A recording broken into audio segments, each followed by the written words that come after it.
All right, welcome into Sports Bet Betting Insight today. Pauly Teddy on SBRpicks.com. Tuesday, May 24th, deep dive. We're going to get to gambling stories, and we'll try to make it two in a row with the play of the day. Warriors, OKC coming up. We'll break that down. Twitter shenanigans. We'll explain the two baseball games as well. We start with bad bets. Oh my God, who saw this coming? We got a series. DeRozan, Lowry, huge. Raptors tie it up. And the Cavs, 6.5 here in Vegas, never led by 6. They start the fourth quarter, 11 of 11 shooting, finish 1 of 10. Raptors get the win. Yeah, and I mean, really, it's the same kind of debate that we had on yesterday's show. Was it OKC good or was it Golden State bad? Here, I mean, let's give Toronto credit. They were good in a lot of different areas, in particular, DeRozan and Lowry, combining for 67 points on 28 of 43 shooting. You know, Kyrie Irving's got to guard one of those guys, and he wasn't able to guard either one of them in game number 4. But for Cleveland, you read some of those pregame quotes talking about how after their extended winning streak had been snapped, and some of the stuff that I was reading, Pauly, started to raise some red flags in the hours before tip-off, saying the energy wasn't there, that they were a little bit muted.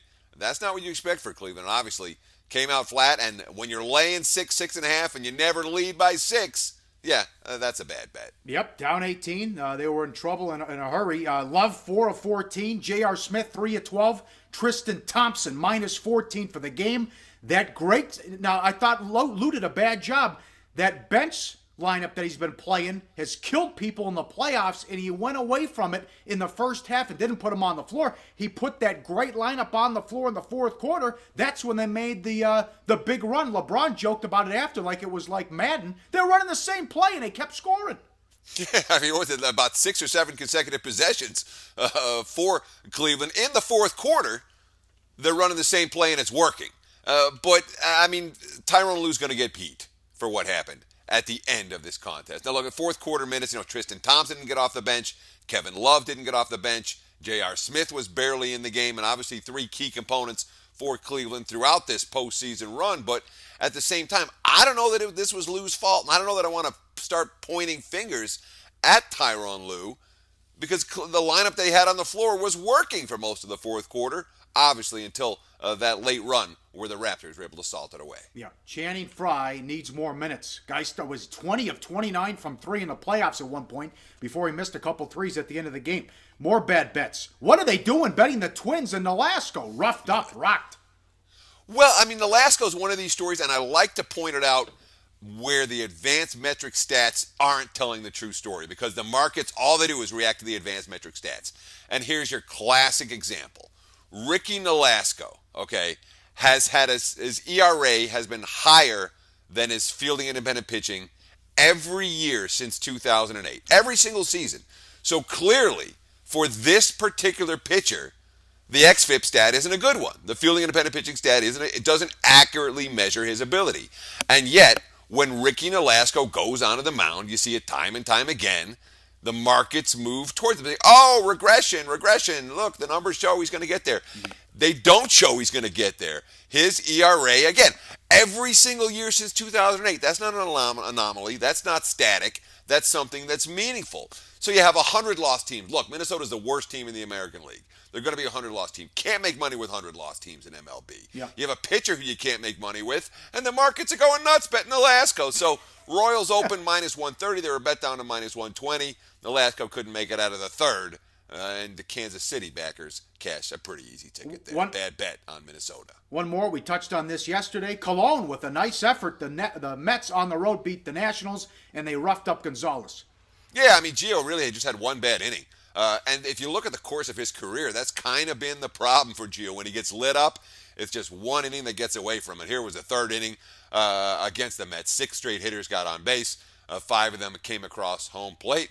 Cologne threw a gem. Nats bet up from minus 145 the opener to minus 160 at the close. Washington, a bad bet. Let's get in some football here. The Jets started OTAs. No Fitzpatrick.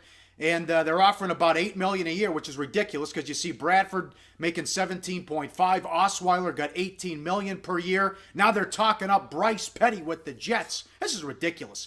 Get this guy in and make him your starting quarterback because we know what the other options are. Well, yeah, I mean, the one thing you have to have in the NFL, you have to have a quarterback. And if the Jets are thinking that Geno Smith's the guy or Bryce Petty's the guy, I'll tell you what, here in Las Vegas, we don't. I talked to a couple of different odds makers about this Jet story, and the consensus was Fitzpatrick is worth at least one full win over Geno Smith, maybe more than that.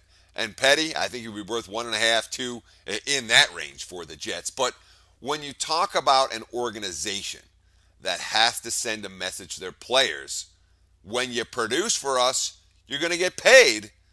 The Jets not only losing the battle of getting Ryan Fitzpatrick back in camp, they're playing this weird poker game, trying to call somebody's bluff. Mm-hmm. They're also losing the PR battle with the guys on the team, and to me, that may be the bigger issue, Paul. Yes, Willie Colon at a weekend golf tournament he hosted. Look at this graphic, or the comments rather. Quote, you're talking about someone who's invested. He's not just playing quarterback. He's living it, waking up to it, eating it. If the Jets don't understand that we haven't had that in a long time, then we need to kind of reevaluate what we're doing here. He's everything. That is a money quote. Yeah, it is. And, of course, Colon is a free agent. He hasn't decided if he's going to play this season. And certainly hasn't decided if he's going to play for the Jets. If Fitzpatrick gets signed in New York, Colon comes back to New York, and the Jets get a win-win at multiple positions. Here's what Fitzpatrick said on Sirius XM NFL Radio. He was talking about the money comparisons, because you brought up that the Jets' offer was half of what Sam Bradford's getting, was half of what Brock Osweiler's getting. Quote, I think earlier in my career, I think that's something you fall into as a player. Right now, no. I understand the market, and I understand these guys. I'm happy for them what they got. I know my value to a team is my value to a particular team. You drive yourself crazy if you look at other guys and say, why not me? Why not me? It was probably my best season last year in terms of how much fun I had with the guys out there every Sunday. It's something I still really enjoy doing. It's something I want to continue to do. What should we do? Send a sportsbet message to the Jets front office, Pauly? Send a message. Sign Fitzpatrick. Yeah, stop being stupid. Yep. End of message. Totally agree. The best thing that happened to them last year, Ike broke Geno Smith's jaw before the season started. It really was. It was a great opportunity for him. Best thing that happened to the Jets.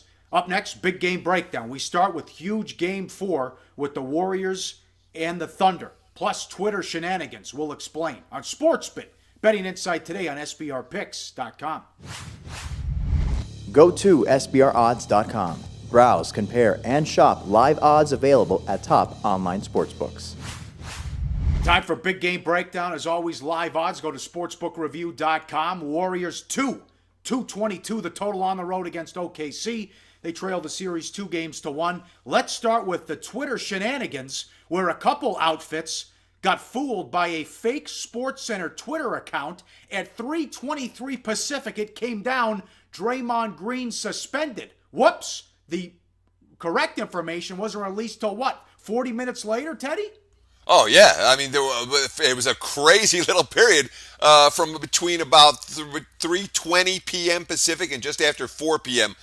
Pacific time on Monday, where fake Twitter accounts and everyone was buying in. All of a sudden, the markets start to move. The line services all saying Draymond Green suspended. Money starts pouring in on OKC, and I mean pouring in on OKC. And then about 50 minutes later, like, oops, sorry, we were wrong. Brutal, obviously, if you're trying to be the first to get down, if you're trying to get the best of the number, etc., etc. But the bottom line is, it was all fake. It was all false. No suspension announced for Green. And since that time, the money has come back on Golden State. The Warriors now 2-point road favorites. What a performance by OKC in Game 3.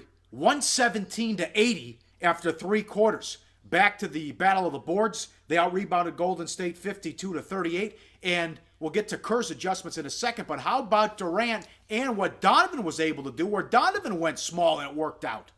Well, that's just it. I mean, Billy Donovan, let's give him credit. We're going to rip Tyrone Lue a little bit. Let's give Billy Donovan some credit. We talk about inexperienced NBA head coaches.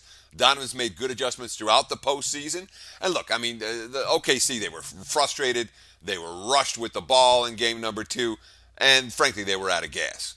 When they had a couple of days off, Durant certainly wasn't frustrated or rushed in game number 3. And the film study showed a lot of vulnerability for that Golden State defense. Look, Durant averaged a turnover for every 6 minutes of court time, just over 6 minutes of court time in the previous 5 games versus the Warriors. He had 8 turnovers, only 1 assist in Game 2. But in Game 3, just the 1 turnover in that contest, and of course he scored 33 points in more than 32 minutes, or just over 32 minutes of play, meaning more than a point a minute for KD and the lack of miscues. Just how bad was it for the Warriors? You look at this graphic, plus minus per 48 minutes in Game 3. Curry minus 63, Thompson minus 81, Green minus 64. Again, might have been the worst game of his career. And, the adjustments now fall on Kerr. What did you think of what Curry said after the game? Well, let's talk about it because it makes a whole lot of sense. Steph Curry, quote, "Everything is magnified in that situation when literally nothing's going our way for 4 straight minutes. And then I get an open look and I miss and the crowd goes crazy and they get a rebound and they go down in transition. It just adds to how out of control it was for us in that second quarter. Especially when you're on the road. They'll feed off that. Now here's the key part.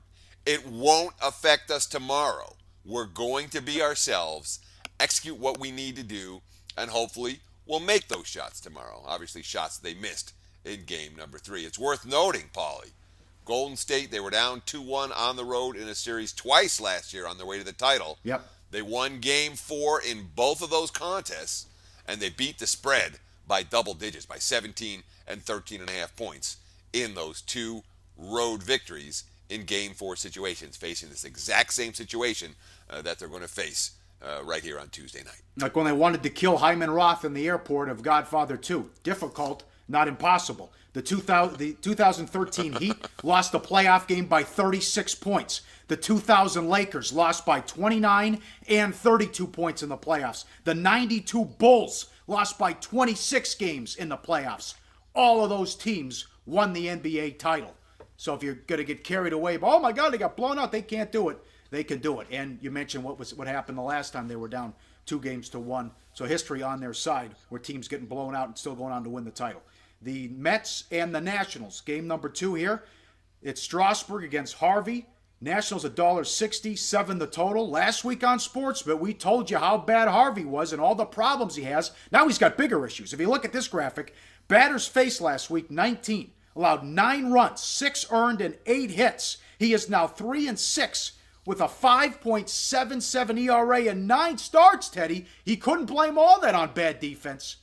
Yeah, and this is a guy, again, who had 18 losses in 65 starts coming into this season. This year he's already got 6 defeats and 9, but that 5.77 ERA, that's not an accident. Yeah, the defense was bad in their last game, and if you were watching Sportsbet, hopefully you were on the right side of that contest. But when more than half the batters you face reach base via hit or walk, no, you can't blame that defense. Here's what Terry Collins said, the Mets manager, after the game. Quote, "This game is, as I told you, this game is about confidence. And when it starts to waver and you start to doubt yourself, you're going to have a tough time. Last night, when I went in to talk to him after he came out of the game, I was really concerned about what he was going to say today. Today, he walked in the way he normally does, unhappy with the way he's pitching, but he said, 'I want to pitch.' I was glad to hear that." I don't know if Collins is looking for a silver lining there right now, but yeah. Matt Harvey is a one-way guy for me, Pauly. If I'm not betting against him, I don't want any part of him right now. I don't like his confidence. I don't like the way he's throwing the baseball, and he's a pitcher who's going to continue to attract significant market support, regardless of how poorly he's pitching. But his collapse made it pretty easy on Steven Strasburg last week, huh? Sure. All that run support, easy win. We like Strasburg. More strikeouts than hits allowed in 8 straight starts, 75 versus 50 for the full season. Nats 9-0 plus 37 runs in his starts so far. Great job there. Yeah, and of course, Strasburg in that start against the Mets, he only had to work 6 innings in that ball game. Still rang up 10 strikeouts against the 25 batters that he faced. Blue Jays and Yankees. Dickey against Evaldi, $1.35, 8 the total. Yankees favored. So they put Joey Bats in the leadoff spot and is supposed to get the rest of the lineup going, but that hasn't worked out. No, Batista's been going. He's hit great. The bad news, of course, it's a good news, bad news. Good news is that Joey Bats is crushing it.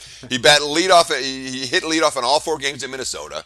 He got 5 hits, he had 3 home runs, 6 RBIs, drew 3 walks, everything you want from a leadoff man to do. But the bad news is that it's still not getting anyone else going in that Blue Jays lineup. Even with that, the Toronto only scored. And again, this is with your leadoff man getting on base 8 times in the 4-game set. All right, they still only scored 18 runs, and that came against weak starting pitchers and a weak bullpen. That's problematic. But of course, it's going to be Bautista going up against all kinds of high heat tonight, Pauly. Oh, man, it starts with the second fastest stuff in the majors from Nathan Eovaldi, and then it gets tougher later in the game. Yep. We'll start with the graphic here. High heat in 2016. Thor, number 1, 97.9 average fastball. Eovaldi, number 2, 96.7. Then you see Martinez, Ventura, and Fernandez. The Yankees, 10-4 since Chapman joined the roster. And the BMC so far, Teddy, 7th, 8th, and 9th. Dynamite numbers so far with Betances, Miller, and Chapman. And this is exactly what we said, is that the Yankees get to be a 6-inning team because the back end of their bullpen is the best. It's better than Kansas City's. It's better than anybody in baseball. Look at the numbers. And that 10-4 record since Chapman joined the roster, that's not an accident. But Betances and Miller and Chapman, between them, what are they giving up? Like 7 runs all year. The fielding and the pitching numbers are right there. The strikeout numbers are right there. There's nothing fraudulent about what the Yankees are doing every time they have a lead after 6 innings. Really, really tough to get on board against the Bronx Bombers late, a team that is offering significant betting value over the course of the last couple of weeks. Yep. Now remember, liveoddsportsbookreview.com. Up next, Deep Dive, Part 1 of Gambling Stories. And the play of the day. We look to stay hot on SportsBit. Betting Insight today. Find the best tennis odds for each Grand Slam event. Research before you bet on sportsbookreview.com. Back on SportsBit, time for Deep Dive, Part 1, Gambling Stories. Listen, I was a cracker from Minnesota. I came to town. I made some mistakes early on. I consider myself a sharp son of a bitch now. But Teddy, you made some mistakes when you came from Michigan, and we're going to share some of these wild stories here. Yeah, and I really thought this is a great week to talk about some personal stories, stuff that happened to me, stuff that happened to you, Paul. And I think our viewers will relate to some of the stories that we're going to try to tell over the next couple of nights on Deep Dive, or the next couple of days, I should say, right here on Deep Dive. So let's get into it. All right, my first gambling story, and it starts very, very early on. And again, I grew up, it's hard to believe, Paul, there was no internet, I'm so old. I'm like one of these guys. I remember when I was a kid and my mom's like, yeah, they used to put milk on the front porch every morning. I'm like, shut up, Mom, nobody ever did that. Yeah. Now I'm like, I grew up and there was no internet. My kid's like, what are you talking about, Dad? There's always been internet. No internet, So when it came to gambling information, there wasn't shit. There really wasn't. You had those John Patrick books, just complete nonsense out there for quality gambling information. You had to watch CNN with Vanna O'Wright and headline news updates to get scores, for Christ's sake. Yeah, but this is this is even before I was betting on sports, really. Yeah. This is just when I graduated from Michigan and I was managing a sports bar and I was just getting into sports, and for the first time in my life I had cash in my hand. So what are you? You're young 20s. You're managing a sports bar. You got cash in your hand. Guess what you're gonna do? You're gonna find ways to gamble, and I'm fascinated by it. I'm hooked. The first time I go, the brand new casinos in Windsor.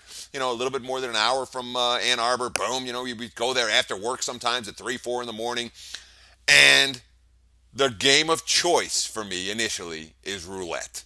Can I tell you why? I can't tell you why. I didn't like blackjack. Couldn't win blackjack. Okay. But I had a system for roulette. Can't lose a system. And the system was basically, it was a modified martingale system. If you've never heard of a martingale system, Google it. It's your surefire way to go broke betting. Basically, the concept is every time you lose, you double your wager. And this wasn't a full martingale where every single spin, I'm doubling my wager. But what I would do is I would take one number on the inside. And for the instance of this story, it was the number 19, black 19. And I'm playing one number on the inside, and I'm playing it till it hits. If it takes 10 spins, 20 spins, 100 spins, 200 spins, whatever it takes, and I'm slowly going to incrementally increase my wager. Yeah. So when it does hit, I get paid back for everything I've lost, and I make a profit. So I use this system probably a half dozen times, Paul, at least. Maybe more than that. And it works. I get in the hole. Finally my number hits and I'm out of the hole and I walk away with some money. And the rush is incredible. So, as with any martingale system, it works until the one time when it doesn't. Doesn't work. And boy, I took a beating. Of course, what happens? When you start out, you're betting $5 or $10 on the inside. As it going on, now it's 20 spins and 50 spins. You're up to $20 on the inside, 25 and 30 and 50 and $100. There's a and limit. Then you're running against the table maximum of $200 a spin on the inside, waiting for this freaking 19 to hit. Doesn't hit, Paul. I went through all the money I had. I mean, every dollar. I had cash advances. It was one of those true nightmares. And at the end of it, I'm like, learn from this. Learn from this lesson. And that day, I could say, was the beginning of the transformation from Teddy Covers being the squarest guy in the world to Teddy Covers being a professional gambler. But it happened. I lost $10,000 that day. It was a freaking nightmare. What? And I'm sweating even thinking about it, Paul. It was a nightmare. What about yours? You got a roulette story too? They kept taking I thought there was a table maximum. 200. I was allowed to bet 200 on the inside. Oh my God. How many spins? Hours, bro. Hours. I mean, I think it was all day. Literally, it was like, it was And one it of never those deals. came up. No. I mean, and I don't know if it came up ever after I left. Oh my God. I didn't stay and watch. Yep, That was one of those deals where after I used my last cash advance that I could get and I was done. I mean, I was done. I was out of that casino. I was in the car. And you know the look. I mean, you've seen it. You see it sometimes with the compulsive guys in the casinos now that, where just your head's in your hands. And I mean, I see guys that struggle with being able to walk away a winner. Guys that really have that itch. Sure. Where, I'm Toughest a little part. bit compulsive. I need a little bit of help. It's problematic for them for sure. And certainly there was a problem for me until some of these lessons I was able to learn from them, Paul, and control myself a little bit. You nailed it. The toughest thing to do is when you're ahead, get up and leave. Not many Or people behind. can do it. Yep. It's equally tough to take a small loss. People have a really hard time taking a small loss, saying, "Hey, tonight's not my night," and walk away.